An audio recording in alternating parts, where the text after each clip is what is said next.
Hey everyone. So in this video, we're going to go over the PowerPoint on Chapter 1, which is sort of the introduction to the whole course. The chapter is titled Critical Thinking, Why It's Important. So I'm going to go ahead and bring up the PowerPoint and we will start going through it. All right, so critical thinking, what we're here for, right? So the chapter starts off with a little bit of reference to Nazi war criminals. It's a strange place to start, right? But the reason that it mentions Nazi war criminals is that when they were on trial, many of them tried to, their defense in participating in such awful atrocities that occurred during Nazi reign was that they were just following orders. They didn't necessarily believe in what they were doing. They didn't necessarily think it was right, but they were following orders. And that's what they were supposed to do. And they should not be sentenced as harshly as what most of the world thought they should be. Most people then and now reject that excuse. No, it doesn't matter if you were ordered to do this. It was wrong. You knew it was wrong, and it never should have happened. That's how most of us feel when we think about those Nazi war criminals. Like, get out of here with that. You're just following orders. That's some BS right there. Well, there was this man in the 60s and 70s, Stanley Milgram, and he decided to conduct an experiment to sort of test that defense, right? And then the US Navy conducted a similar experiment a decade later, all right? And it turned out that many of us might just find ourselves following orders even when it feels wrong to do so, right?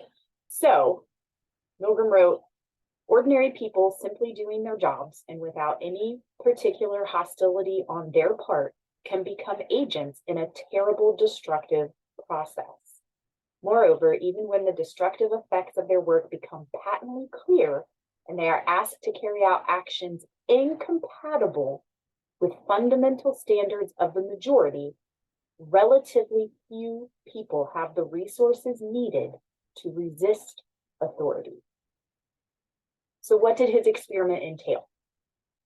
Well, he had volunteers come in and their job was to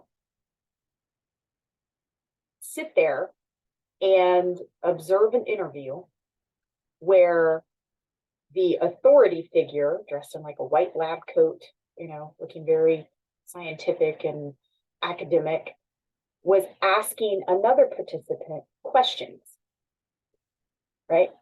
Now, the authority figure and the person who's being asked the questions, they're both in on it.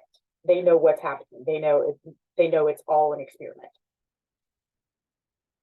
Our volunteer, though, doesn't realize that this is any kind of experiment. So they're sitting there, and every time the authority figure asks the other participant a question and that other participant gets the answer wrong, our volunteer has to deliver a shock to the person who answered incorrectly. And I think it went all the way up to like 400 volts or something like that. And every time the person answering questions got one wrong, the intensity of the shock increased. And the person who's answering the questions, again, is totally in on it. They're basically an actor. And so they would, provide a physical and vocal response to these shocks. They weren't actually being shocked. the participant, the volunteer, simply thought they were delivering a shock. So the actor then would react appropriately for the amount of shock being given. But again, it was all an act. All right. So nobody's actually being harmed, but the person who's delivering the shock thinks that it's real and that it is intensifying with every incorrect response. And at a certain point, most of the volunteers would look to the authority figure and be like, do I really, like, this is awful. Like, do I really have to keep doing this? Like, isn't this a little too much? And the authority figure would simply say, you know, it is essential that you continue. No explanation, no discussions, just no, it's important that you continue. And like the majority of people kept going. They couldn't come up with a good enough reason to resist and say no. No, thank you. They kept going, thinking that they were causing physical harm to this other person. They kept going because an authority figure told them they had to. I mean, this is on a volunteer, I mean, it doesn't, this is just on a volunteer basis that these individuals were still unable to resist this authority figure. Imagine then how much more difficult it is for someone who has a relationship with that authority figure, and is in, you know, a structured system where authority is, you know, there's a hierarchy and it's adhered to strictly, like a military. It's interesting, but it kind of it contradicted what most people felt in response to these Nazi war criminals saying, I was just following orders. You know, everybody in the world was like, that is crap. Like, no, you don't just follow orders when the result is the death of millions of people. No. But as it turns out, maybe, just maybe, a lot of us would have ended up doing the same thing. We might not have the tools necessary to resist the authority figures telling us to do these awful things. So that leaves us with the question, what are these skills? What are these resources that people need to resist authority if that authority is forcing us to do awful things or things that we disagree with, or you know, it doesn't have to be killing people, obviously, but anything that just goes against what we feel is right and acceptable. What do we need in order to resist that? You know, it could just be as simple as something as, you know, your boss asking you to do something that, you know, somewhat unethical, right? Possibly illegal. How do we resist that? What do we need? We need critical thinking skills. So what is critical thinking? Critical thinking, crucial set of skills that we need to make decisions and resolve issues that arise in our everyday lives. Obviously, those issues will be on a spectrum. Some are quite small, some are rather important and life-altering, perhaps. Right? So critical thinking, like logic, requires learning how to think, not simply what to think. It's how to think, how to come up with our own interpretations, how to come up with our own perspective, our own points of view, our own opinions that are sound. Because if we can do that, then we are in a better position to make good decisions. We are also able to deal with making the wrong decision. What happens if we thought we had it right and it didn't go as planned. What do we do?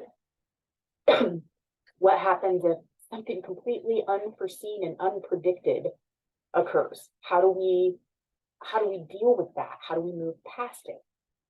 Right? Critical thinking skills help us with all of that. As you can see, like, it's derived from the Greek word kritikos, which means discernment, the ability to judge, and decision making. That's what critical thinking is, right? It is ultimately about decision making, but it encompasses everything that gets us to that decision, right? So logic is obviously going to be a crucial part of critical thinking. It requires good analytical skills. The logic is defined as the study of methods and principles that are used in distinguishing correct arguments from incorrect arguments, or good arguments from bad arguments. It requires us to apply rules of logic, as well as gathering evidence, evaluating evidence, and coming up with a plan of action. And it's really that gathering and evaluating evidence components where many of us falter when it comes to good critical thinking skills. And obviously, if you are lacking on those two components, coming up with a plan of action, I mean, you might be able to come up with a plan of action, but is it going to be a good plan of action if you have not gathered and evaluated evidence properly? Sometimes we can't even get to the plan of action because we haven't gathered and evaluated enough evidence. But if we haven't taken those first two steps and done them well, then any plan of action we do come up with is probably going to be pretty faulty and not lead us where we want to go. In contrast to arguments based on logic, arguments based on opinion are defined as beliefs based solely on personal feelings rather than reason or facts.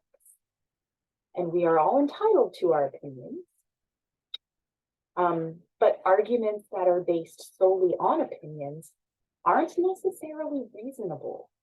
And they might lead us to make poor choices or act in ways that we regret later, might cause us to alienate people. Opinions are fine, but they are not all created equal, despite what our culture would like us to believe. Because sometimes uninformed opinions can be harmful to you as an individual and to society at large, because opinions can be very powerful, especially in today's age, where everyone can share their opinion to the rest of the world with, one tweet or one post or one TikTok video or one, reel. It's opinions are probably more abundant today than they ever have been. But uninformed opinions are not necessarily good. Really good example is the use of antibiotics. All right, this might seem kind of out there, unexpected example. So even though antibiotics have no effect on viruses, many people try to persuade their doctors into prescribing antibiotics to treat cold symptoms. I go in with a sore throat, I go in with a cough, I go in with congestion, sinus pressure, maybe earache, and I demand to be prescribed an antibiotic because I want to feel better, and I want to feel better sooner rather than later. And I know that my doctor can prescribe me an antibiotic real quick. I know my pharmacy is probably going to have that antibiotic. I'm not going to have to wait for it. It's a quick fix. Give it to me. But why am I demanding an antibiotic for a condition that antibiotic may or may not actually treat? Why am I insisting on this medication that only treats bacterial issues, not viral. And what happens if I continually get antibiotics for bacterial infections and viral infections? Well, it's not going to help the viral infections. That's science, right? It will help the bacterial infections, but if I'm taking antibiotics every time I get sick, then the antibiotic will actually be less likely to even help the bacterial infections, right? So why do doctors do this? Because despite knowing that antibiotics have no effect on viral infections, studies show that about half of doctors give in to patient pressure and end up writing the prescription anyway. So both, the patient who's demanding the antibiotic for a condition that it may or may not treat, and actually could have some pretty adverse side effects in the short term and long term for that individual and society at large. Are they using good critical thinking skills? Is their request based on logic or uninformed opinion, or are there other psychological issues at play? I mean, obviously nobody likes to be sick, so there's a lot of physical discomfort that comes, with the request. But still, is it a reasonable request? Are they using good critical thinking skills, or is it an uninformed opinion? And then what about the doctors who are giving in and prescribing them? What kind of critical thinking skills are they using? Or what barriers are coming into play that prompt the doctor to go ahead and write the script, right? Doctors, they give in because of the pressure, patient satisfaction, right? They give in because of time constraints. They're only given a certain amount of time to see patients, and they got to stick to that. And the time that is given is becoming less and less. So time constraints, you're just wanting to help if you can. You don't have the time to figure out exactly what's wrong. Decision fatigue. I think there's a study that shows that, again, because they're seeing patients back to back to back, that earlier in their day, docs are less likely to prescribe antibiotics if they aren't sure it's bacterial. The later they get into their day, the more likely they are to prescribe the antibiotic, even if they don't know whether it's bacterial or viral. Basically like decision fatigue, like their brains start to shut down. They don't have the mental fortitude to continue making sound judgments. I don't want to say like they're crazy or they're like, you know what I mean? Like it just becomes harder to think through it all the way. They end up prescribing more later in the day. There could just be an uncertain diagnosis. There's not enough time, possibly. It could be viral, it could be bacterial. Let's go ahead and prescribe the antibiotic. And again, that probably leads back to time constraints as well. A lot of docs who are overprescribing antibiotics, they know it's a problem, like it's a widespread problem. They know antibiotics should not be prescribed for viral infections. But they think that their own prescription rates are fine. It's all the other docs out there who are overprescribing, right? So all of those reasons for the patient demanding, reasons for the doctor giving in, and it's not just going to be one reason every time. It's going to be different reasons. It's going to be multiple reasons at the same time. But all of those reasons involve certain barriers to critical thinking. And we are going to look at barriers to critical thinking in this chapter as well. So when we get there, you can kind of start thinking like, oh, maybe this is one of the reasons why that patient is demanding the antibiotic. Or, oh, maybe this is one of the barriers coming up that's prompting the doctor to give in and prescribe it anyway. It's a very common thing, right? But it might not be a situation where you recognize that critical thinking skills are coming into play, but they are. All right, so we're going to look now at sort of levels of cognitive development and how they relate to critical thinking.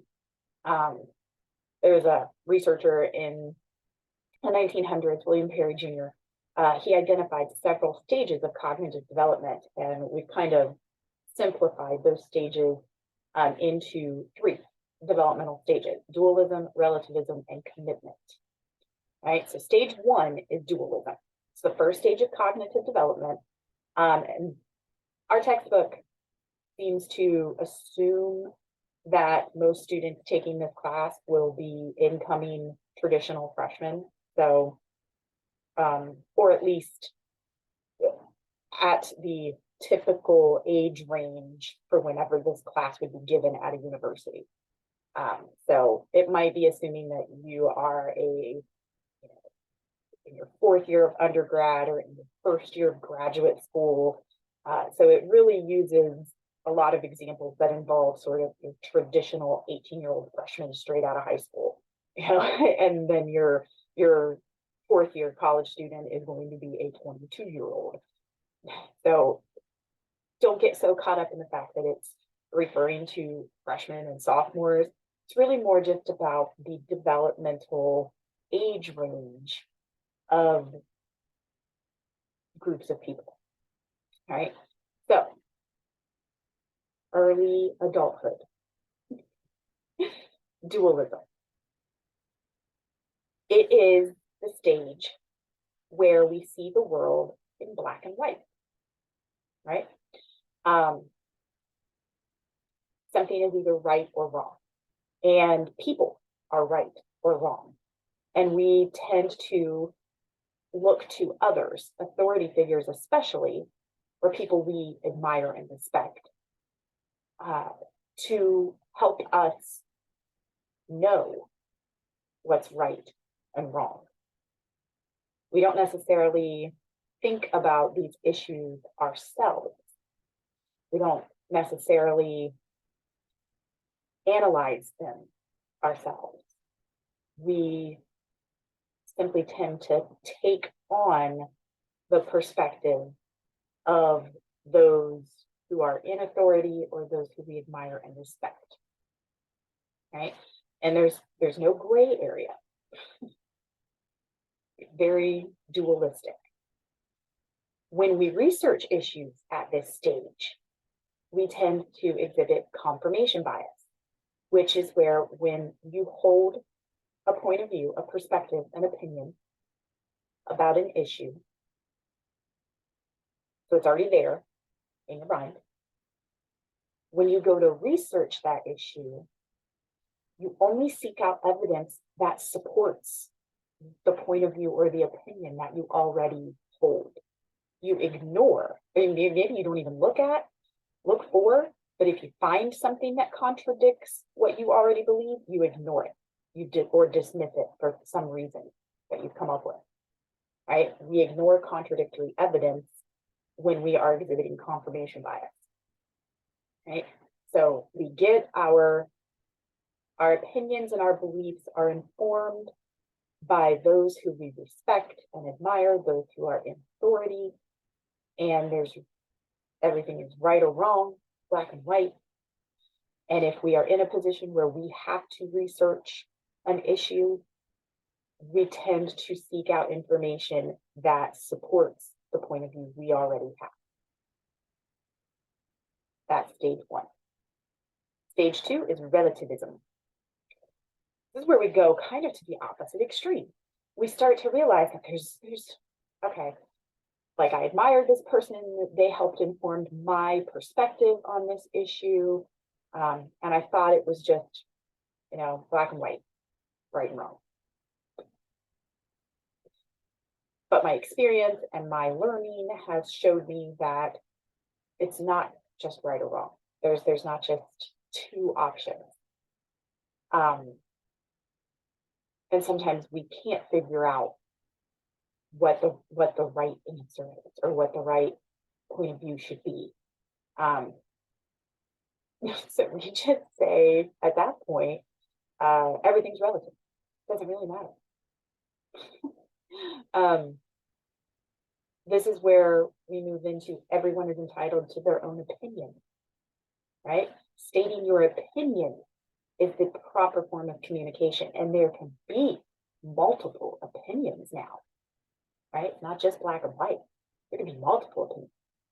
But challenging someone's opinion, that is rude and disrespectful and judgmental, and we should not do that. Everyone is entitled to their own opinion, and we must respect everyone's opinion because there is no truth. Everything is relative. But they're still looking to authority figures of some sort to confirm their own opinions. So you don't attack anybody's opinion. Everyone's entitled to their own opinion, but I'm probably still basing my personal opinion, my personal beliefs on what the people who I respect and admire.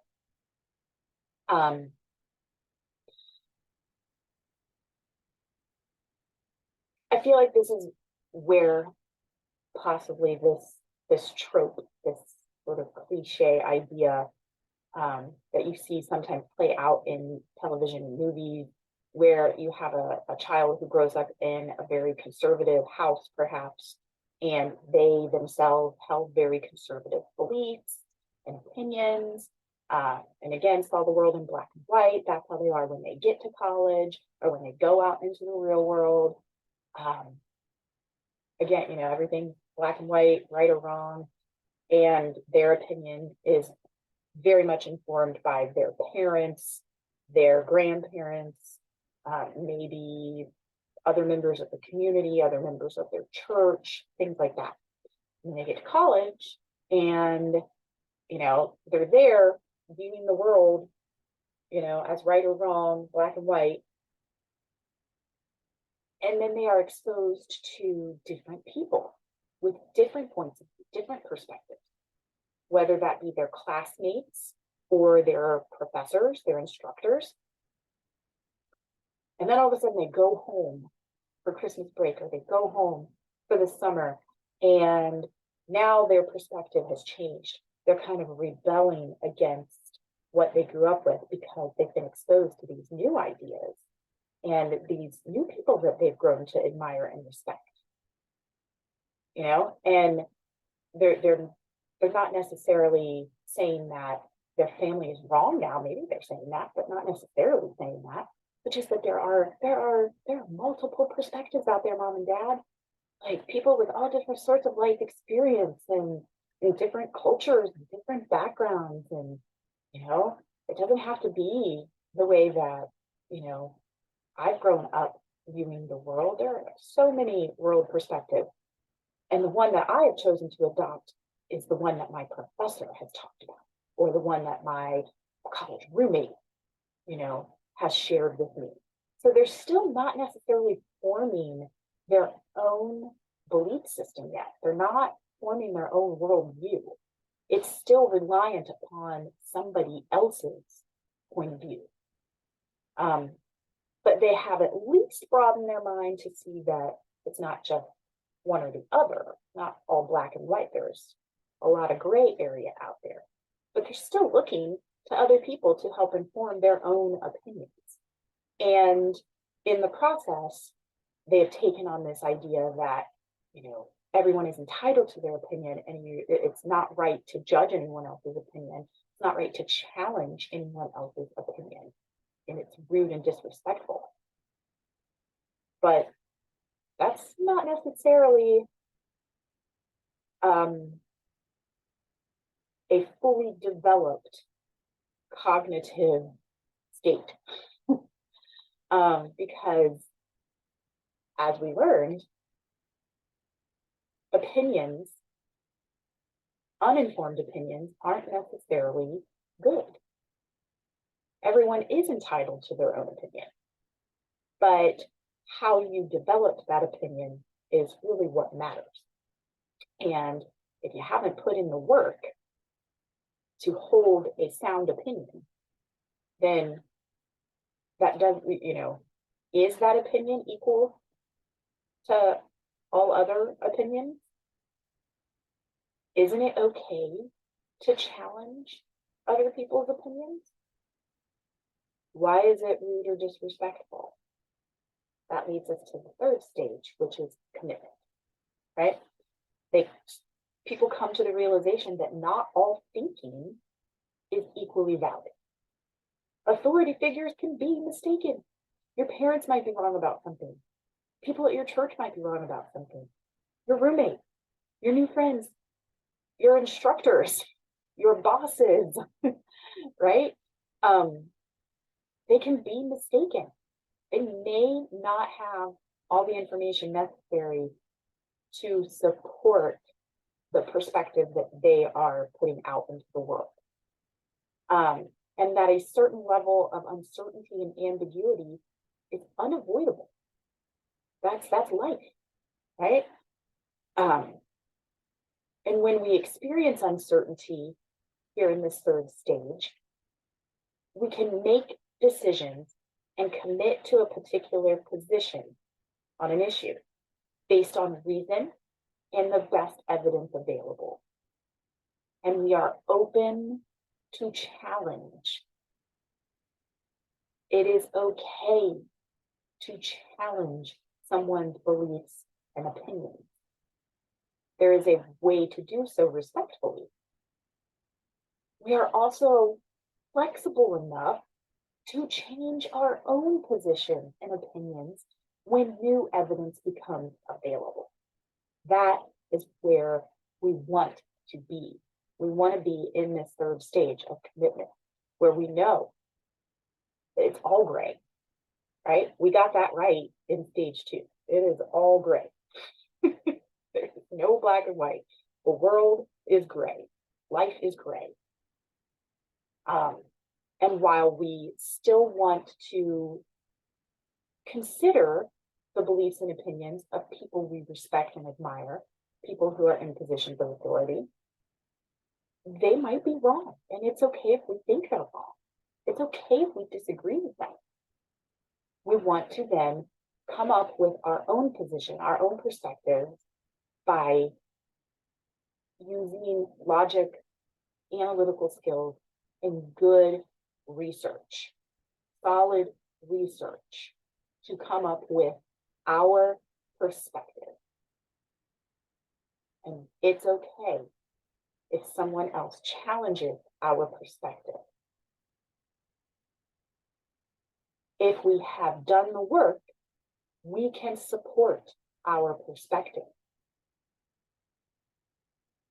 And if we are faced with new evidence or a new point of view or just a new way of thinking about an issue, it's okay to make changes, right?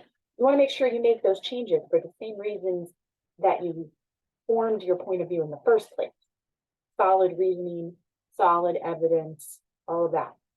But it's okay to adjust your perspective based on new information, new evidence, new experiences, right? Flexibility. That's what you want. Where do you think the majority of Americans are in these 3 stages of cognitive development?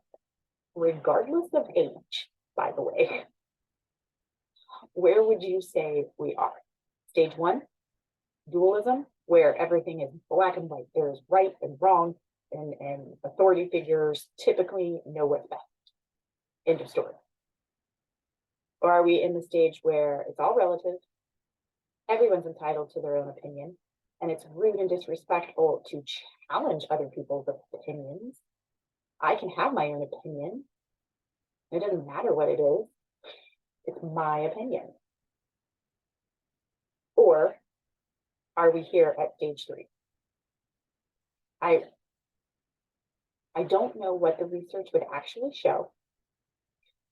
All I can do is base my answer on what I see in the world, which is a very small corner of the world.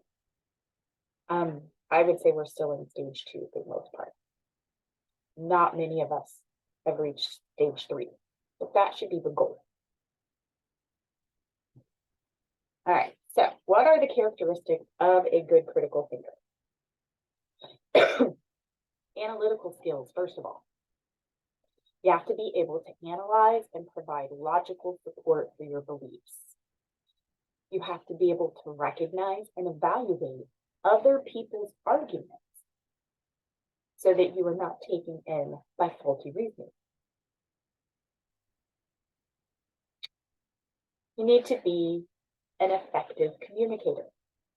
You have to be able to listen, speak, and write effectively. You have to have an awareness of your own communication style, an awareness of cultural variations in communication, and even an awareness of the differences in communication styles of men and women. Communication. That is a hallmark trait of a good critical thinker. You have to have pretty solid research and inquiry skills. You have to be able to gather, evaluate, and synthesize supporting evidence. You have to ask the right questions as you're doing your research. You have to avoid confirmation bias, which is where you're really only looking for things that support the point of view you already hold. You have to be willing to dive into information that goes against what you think and believe. You have to consider all perspectives. You have to make sure that the research you're doing is accurate, that it's based on credible evidence and credible sources. That is not an easy task in our society, our culture these days. The internet has made that job pretty darn difficult in a lot of ways. But you still have to try. You have to have flexibility and the tolerance of ambiguity. Life changes, situations change. You have to be able to adapt. You have to be able to evaluate conflicting points of view. You have to be able to set short-term and long-term goals and then know how to adapt when things unexpectedly pop up. You have to have strategies for still achieving your goals despite those unexpected setbacks. You have to be able to adapt and plan. Well, you can't plan for change, but you have to be able to expect change.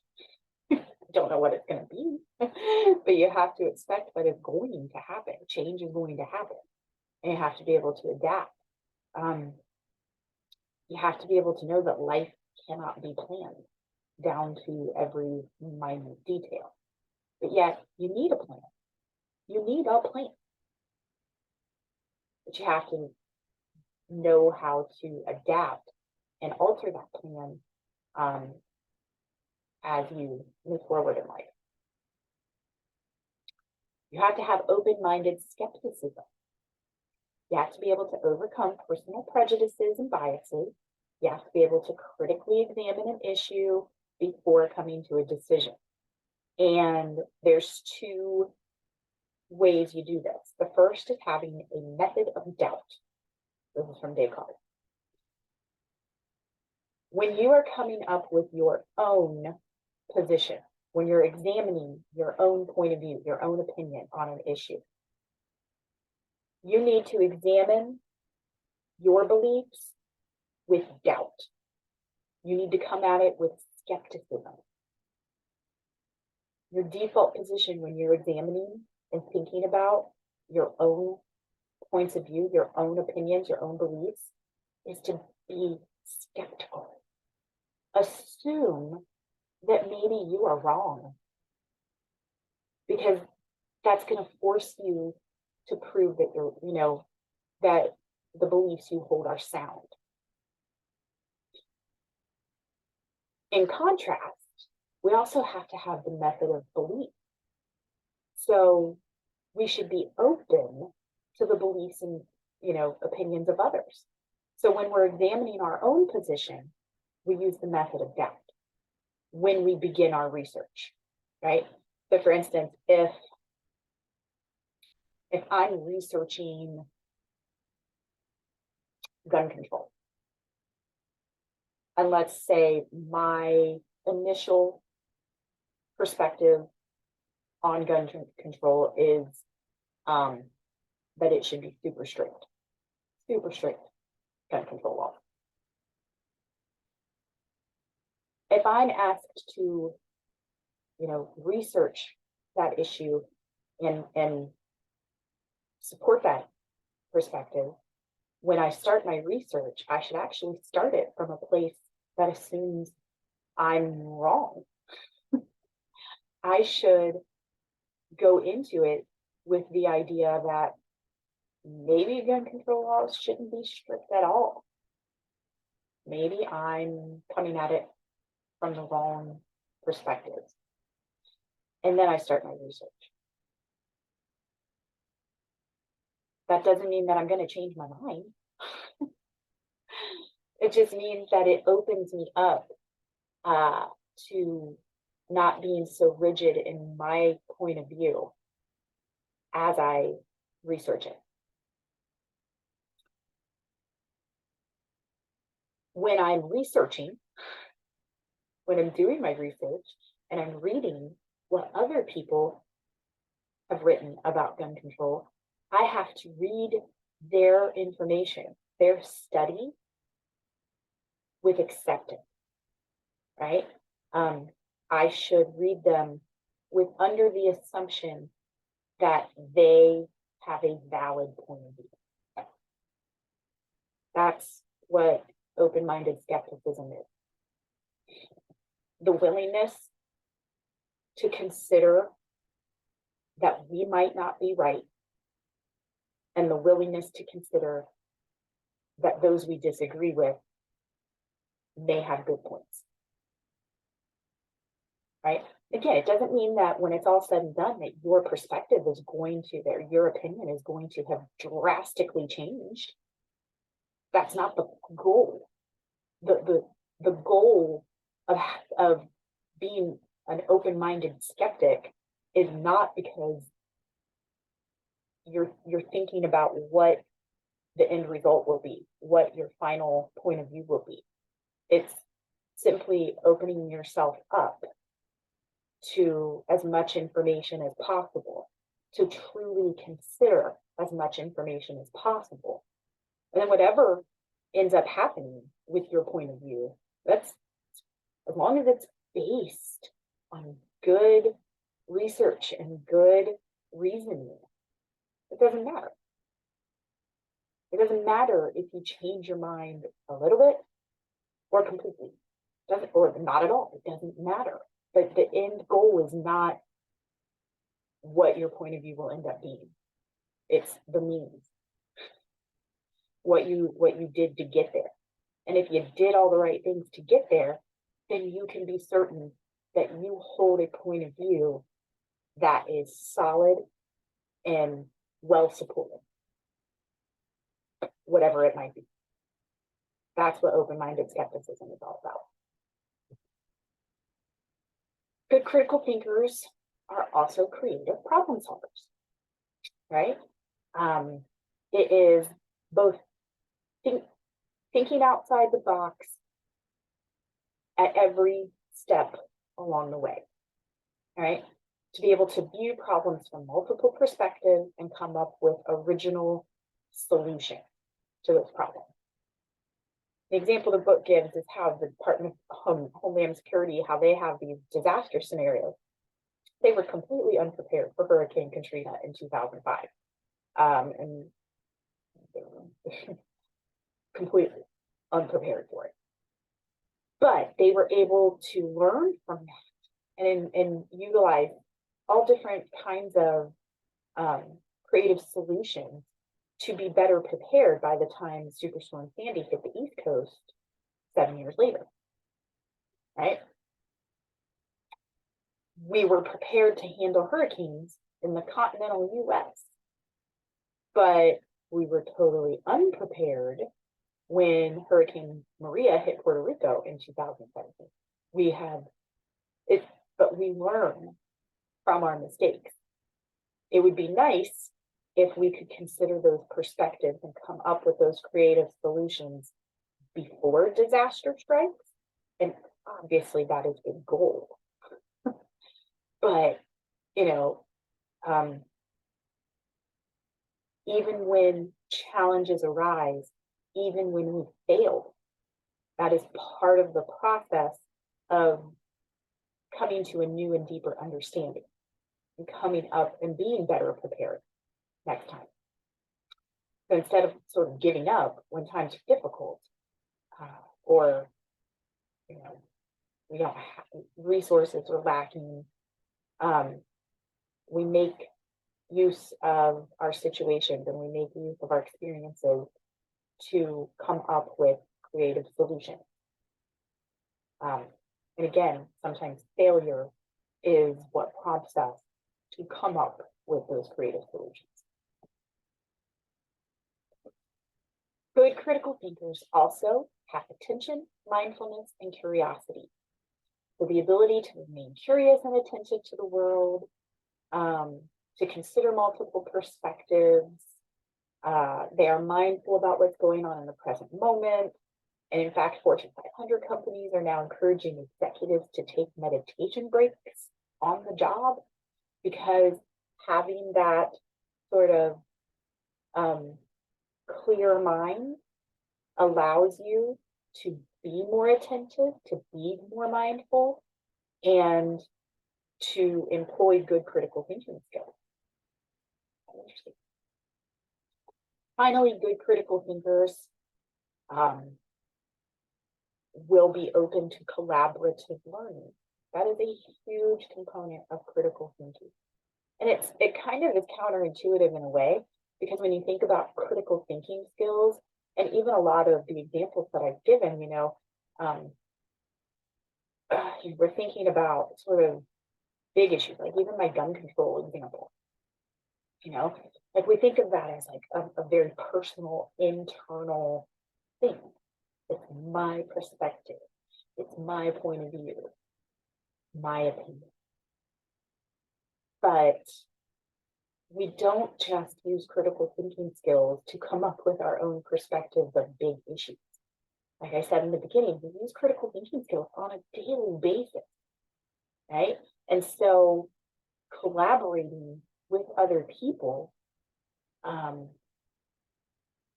it allows us to share and gain knowledge, right? We need to move beyond ourselves, this individual approach, and think more collaboratively, because it just allows for better results in whatever situation we find ourselves in, where critical thinking skills are being put to the test to come up with solutions or to come up with a plan. Even when it is about our own lives, our personal lives, involving other people in our decision making can be helpful. I mean, ultimately, you have to be the one to make the decision for your own life. You don't want to just, you know, ask your parents, ask your significant other, ask your best friend, ask your coworkers, and then be like, okay, I'm gonna choose my best friends. Whatever they said, that's what I'm gonna do. No, you take in all of their points of view, all of their you know, advice, and then you decide what is best. But it's still a collaborative effort. On the job, collaboration is essential for most jobs these days.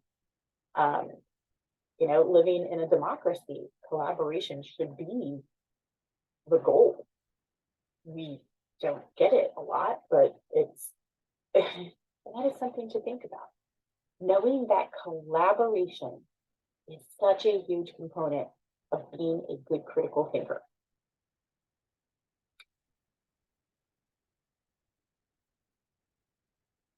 How does that manifest in different scenarios of your personal life, your work life, your life as a citizen of your community, a citizen of your state, a citizen of your country? How does collaborative learning appear in each of those layers, or does it? And if it doesn't, how are things in that area? How's it going? Is it working out? Probably not. All right, so critical thinking and self-development. I'm actually not going to cover that here in the video. Feel free to come back and look through these slides, this section of the chapter. There was one little part that I wanted to just point out real quick because I think it's an interesting and unexpected component of self-development. This one right here. When you're reading chapter 1, you know, I'm kind of skipping over this part here in the video, but you do want to read the section on critical thinking and self-development. When you get to this part about self-esteem, think about that.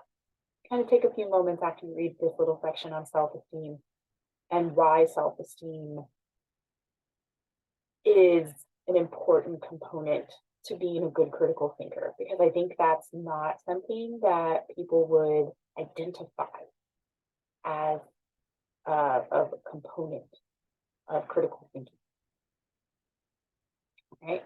All right, I want to get to barriers to critical thinking. Right? So, critical thinking, it allows us to combat resistance, good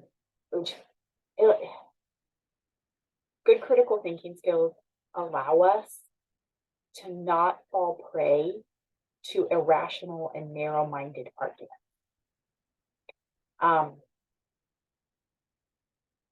And if we know what these barriers are, we can come up with strategies for ourselves to make sure that, we can avoid them. Right? So first, though, we want to look at the 3-tier model of thinking. Right? So we have this pyramid here. First level is experience, then interpretation, and then analysis. And look right here, right in this area, somewhere along the line between interpretation and analysis, that's where we meet resistance. Let's take a look at what each of these levels are, and then why resistance might come into play. So the first level is experience. This is literally our firsthand experiences in life, as well as information from empirical sources, so accepted facts. It is the foundation of critical thinking, experience, right? And at this level, it is literally just describing an experience. So, for example, I was turned down for the job that I interviewed for. Or Mark held the door open for me when I was leaving class. Or here's a fact, human cloning is illegal in the United States. Another statistic, although Blacks represent only 13.4% of the US population, they make up 38.1% of prison inmates. Right? So experiences, empirical facts or research or data. Right? Interpretation is when we then try to make sense of those experiences. Right? This involves our individual interpretation. It also brings in cultural and collective worldviews, right? what we have sort of absorbed and internalized from our society and culture. Some of our interpretations of experience might be well informed. Other interpretations, though, they might just be based on personal feelings, opinions, prejudices, biases. All right. So we go back to our examples. Our first example was how we didn't get the job we interviewed for. Well, one interpretation of that could be, I didn't get the job because I didn't have the right connection. It has nothing to do with me. I'm just not lucky. Not lucky enough. I'm not privileged enough to have the right connections. The person who gets the job is probably going to be the friend of the boss or the boss's nephew or something like that, right? I wasn't connected. I don't know the right people. Mark holding the door open. Our interpretation of that, like, why did Mark open the door? Maybe it's because he's a chauvinist pig who thinks women are too weak to open their own doors. So clearly, both of those interpretations of our actual experiences, not getting the job, Mark opening the door for us, our interpretations are clearly influenced by our past experiences, what we have learned from the world around us. Why would I interpret not getting the job as me not having the right connection? Clearly, there is some sort of opinion or prejudice or bias at play there that would cause me to interpret that experience this way. Mark opening the door for me means he's a chauvinist pig who thinks women are weak. Why was that my interpretation of Mark opening the door for me? Clearly, that interpretation is being informed by different things.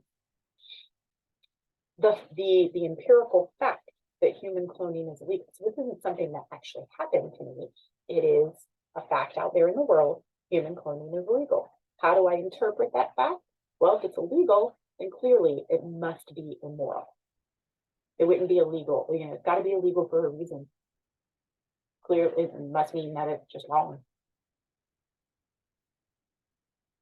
Why would that be my interpretation?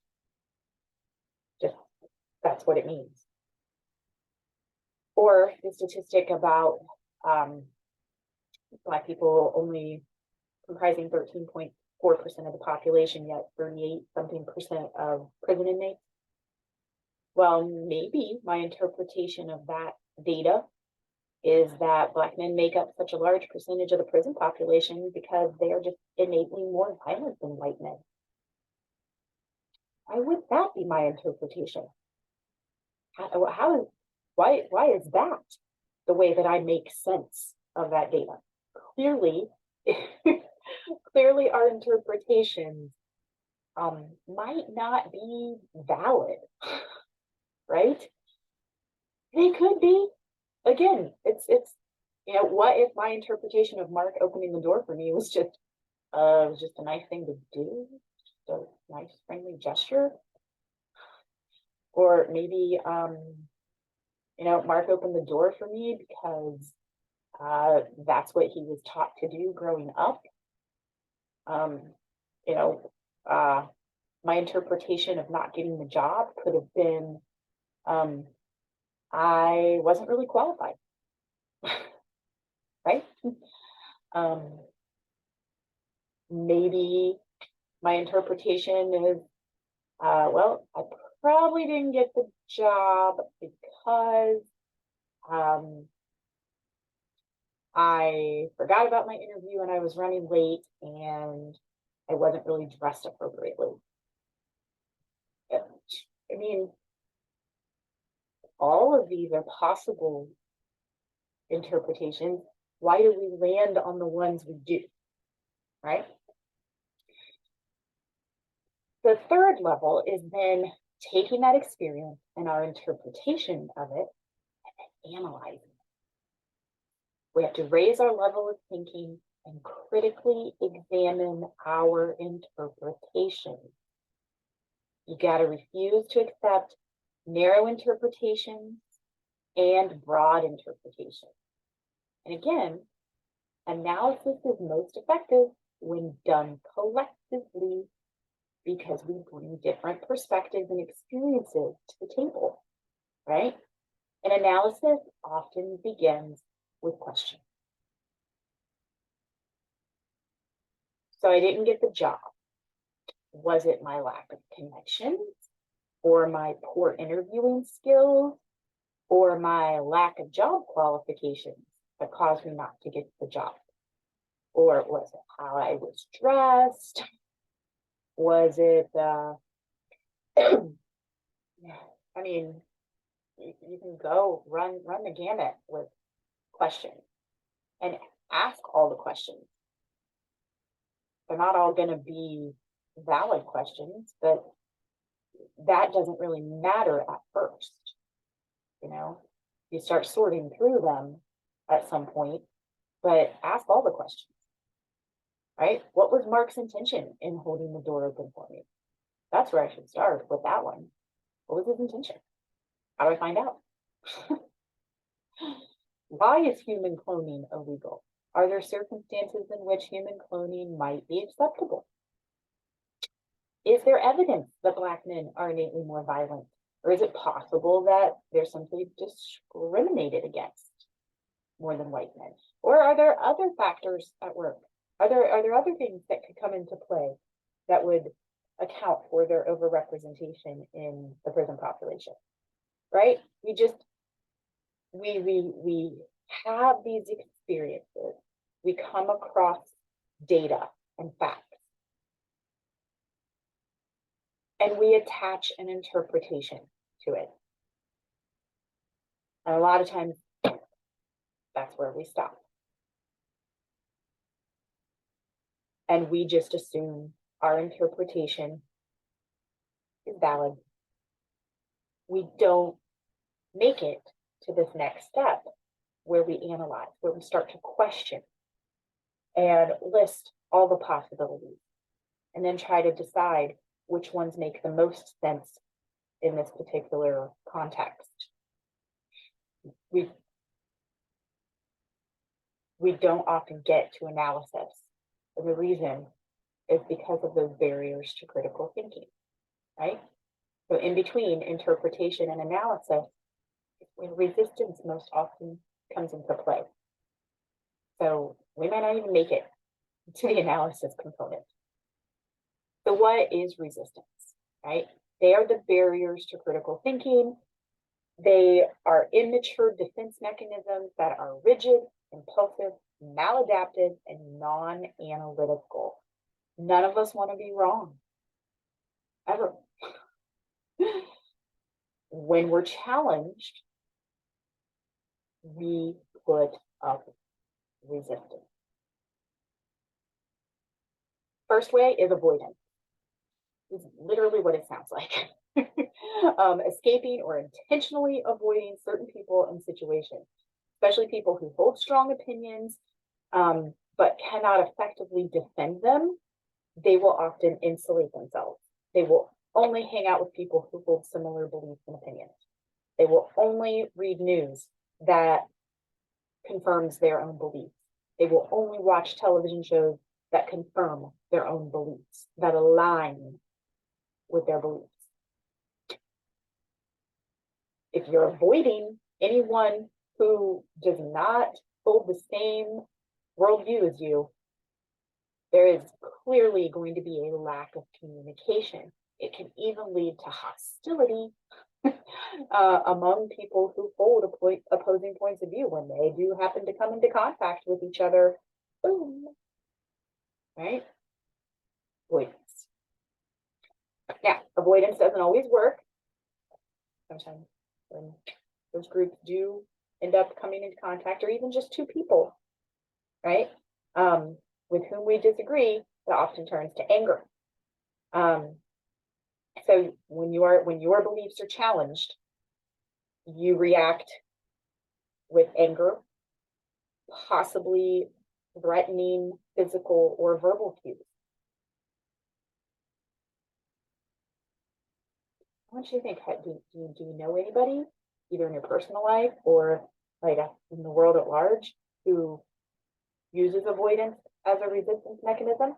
Do you know people, or have you seen people use anger as a resistance mechanism? What about cliches? Cliches are the like often repeated statements that sort of sidetrack the real issue. Not a red herring, right? But more things like, when you're challenged, when your point of view is challenged, do you say things like, dude, don't force reviews on me? Or, hey, to each his own. You believe what you want to believe, I believe what I want to believe. Everyone is entitled to their own opinion. Well, what we're really doing when we use those phrases is we're not just agreeing to disagree. We are refusing to even discuss it. We are putting up like a force field, like a shield around us, that protect us from actually having to listen to the other person's perspective. It seems like a congenial way to move about life. Hey, let's just agree to disagree. But what we're really doing is showing that we actually have no interest in hearing someone else's perspective. We are not open. We are not flexible. We are not tolerant. And it robs us of the opportunity to learn and evolve and cooperate. Do you know anybody who uses cliches, right? Who says things like that? Let's just agree to disagree. Or, hey, you do you. Instead of actually discussing the issue. What about denial? This is like literally denying other viewpoints, right? It's denying or ignoring challenging viewpoints. It's also ignoring facts and evidence, willingly refusing to believe evidence and facts that are considered indisputable. Looking at peer-reviewed articles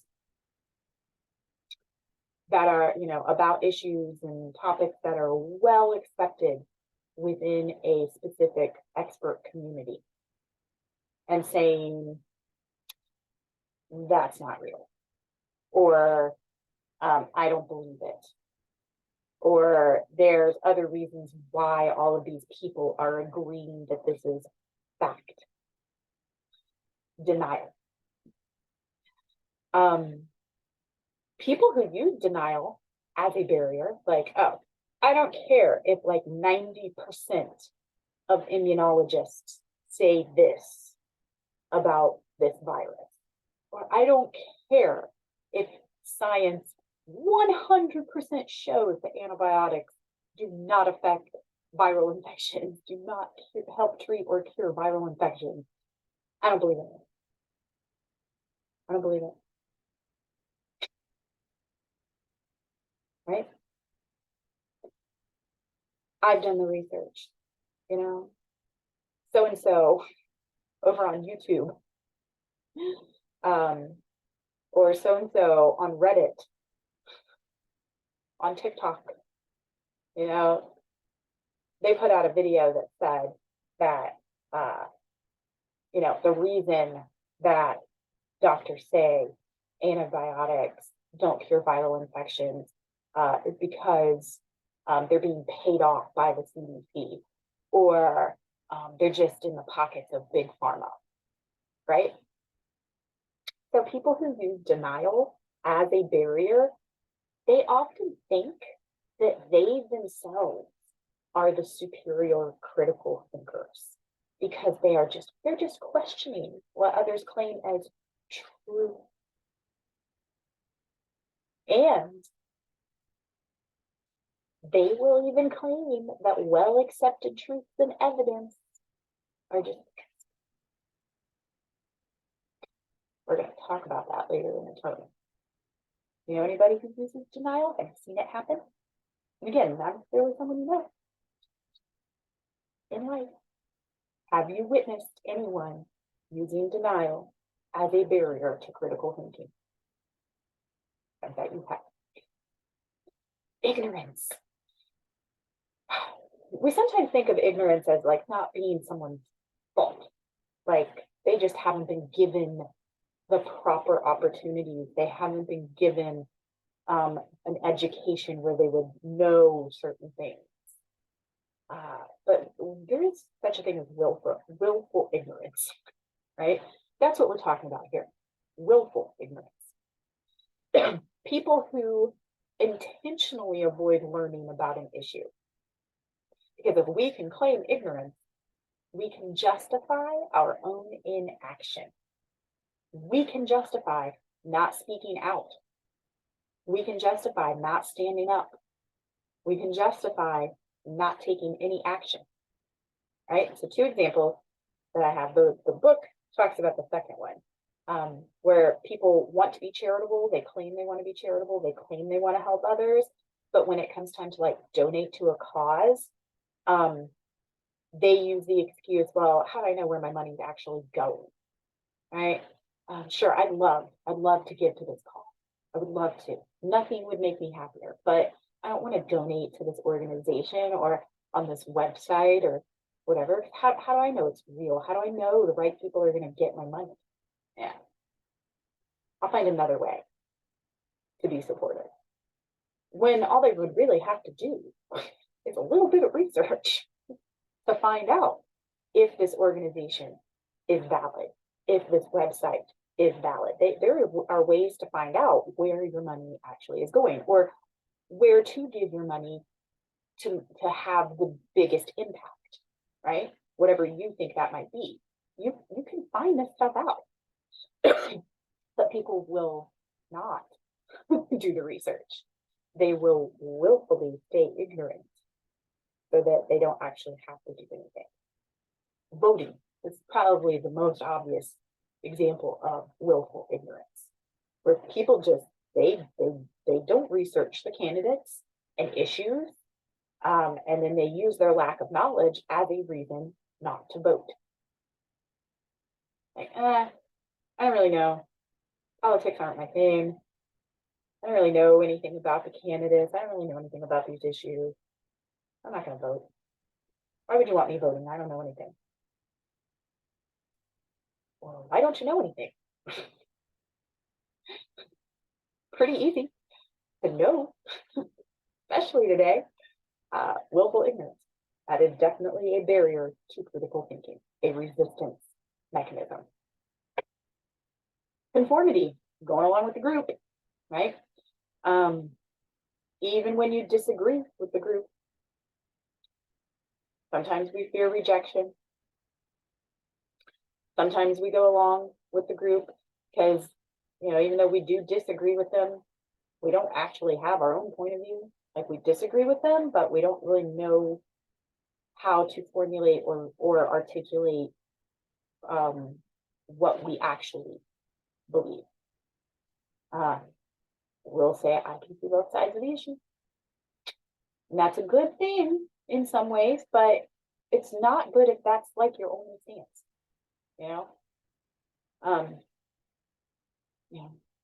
you both make good points. Both sides make good points. I can see both perspectives. And then you walk away. Like that is not coming up with your own perspective. Saying that you can see the issue from multiple perspectives is not the same thing as actually having a perspective. You need to be able to view things from all perspectives, but ultimately you have to formulate your own perspective, not going along with the group or not going along with all groups, right? Struggling. We all struggle. The struggle is real. But struggling is really more where when you are, when you are looking at an issue or when you are debating and discussing an issue with others, um, where you kind of just get bogged down in the details. Um, and then the struggle becomes the thing itself. Like you get caught up in the what ifs, you get caught up in looking at every single thing. It's what's known as analysis paralysis. All right. And I do think that this probably tends to happen most when it is a personal issue or something that affects our everyday lives. In like the decision-making process, like we can get very caught up in the what ifs. We can get really caught up in the details. And even when we're researching an issue, like, you know, um, we might get caught up on one little aspect of it. And we focus so much of our attention on this little tiny aspect that it prevents us, it keeps us from ever actually resolving the issue or coming up with our own perspective on the issue. We just exist within the struggle, right?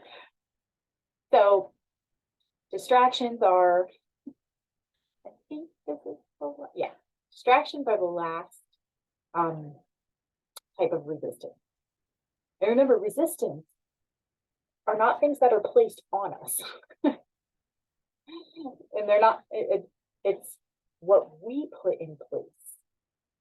We put the resistance mechanisms in place so that we don't have to analyze, right? Experience, interpretation, that's it, we're done. That's good, right? And then we employ different types of resistance so that we don't have to do the work to get us to that third level. Distraction, definitely something that we place upon ourselves, right? They're hindrances. They keep us from being able to think effectively and critically. And most of the time, we invite the distraction: television, social media, loud music, shopping, work, family. And not that those things aren't important. Obviously, work is important. Family is important. Relaxing and a television is your way to do that, right? Music, television, if that's your way to do that, loud music. Like distractions aren't bad in and of themselves, right? But it's when we surround ourselves with those distractions, we seek out those distractions instead of finding moments of clarity and quietness. Right? Because distractions keep us from having a clear understanding of ourselves and the world around us.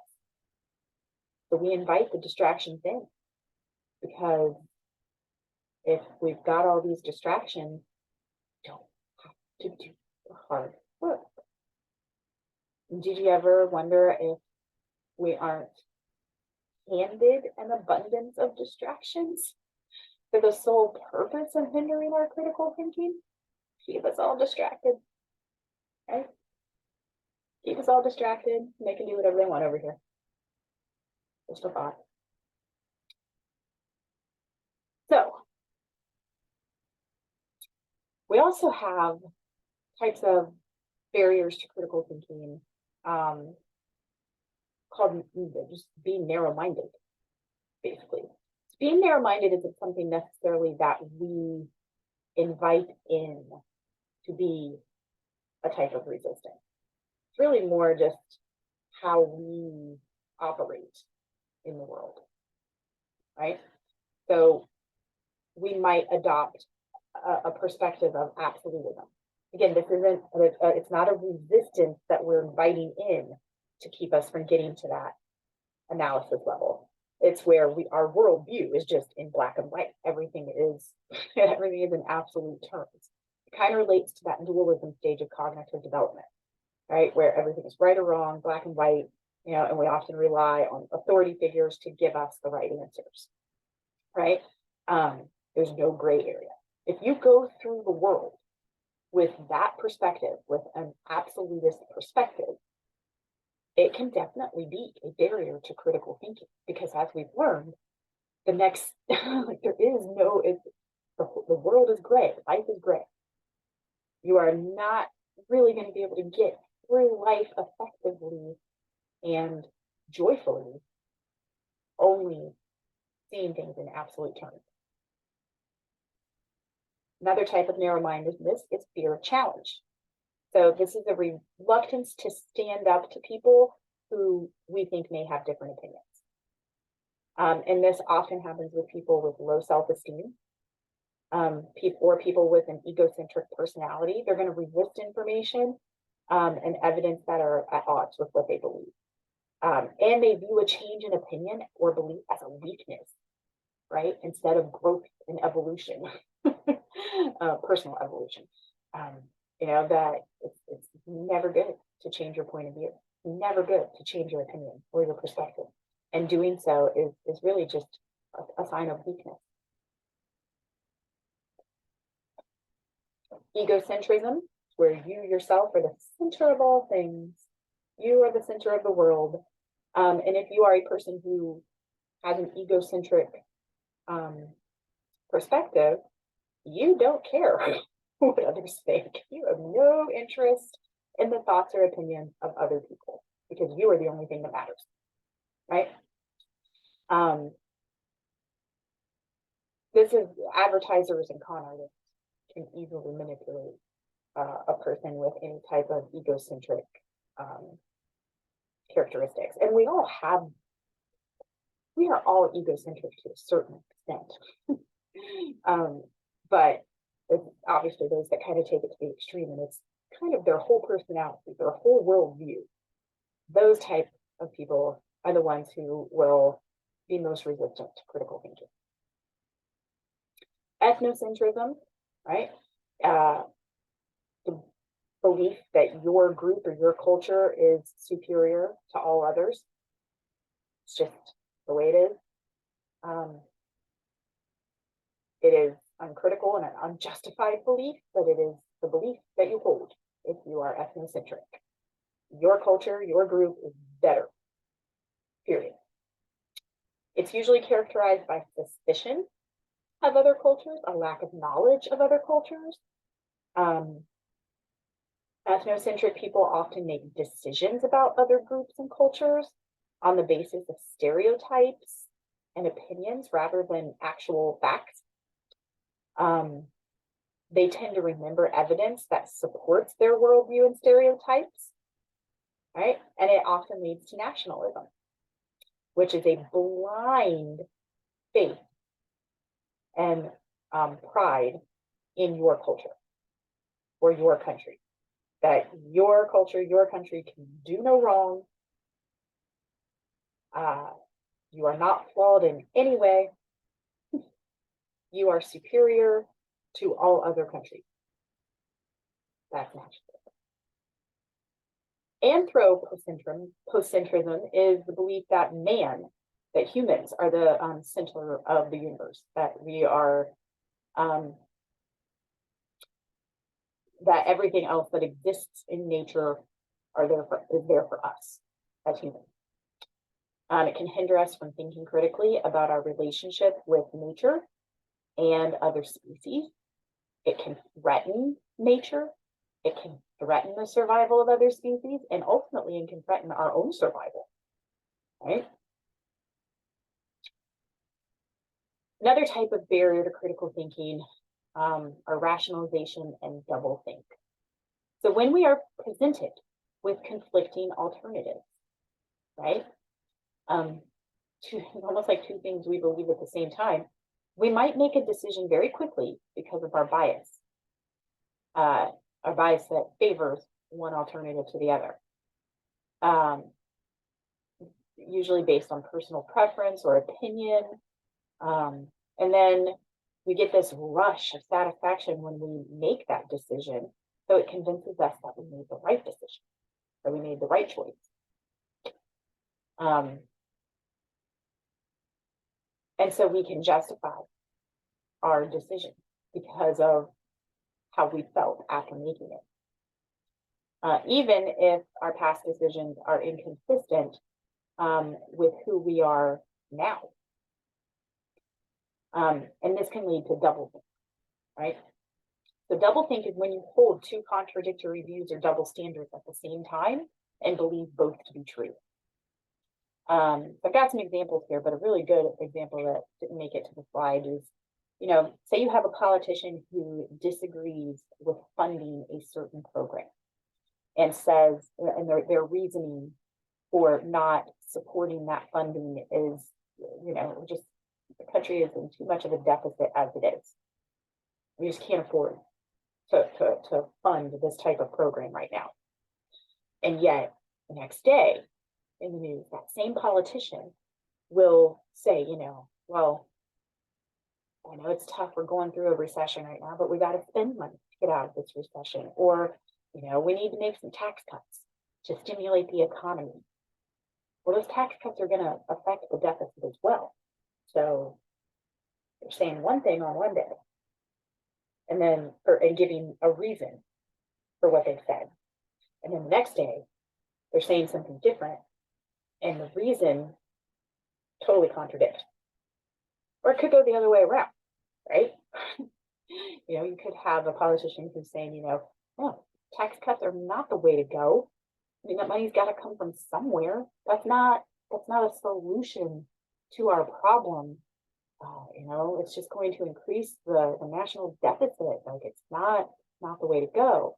And then the next day, that same politician, might be saying, oh, well, we need to grant funding for this program. Who cares about the national deficit now, right? So that's doublethink. It's holding two contradictory views or two double standards at the same time and believing both to be true.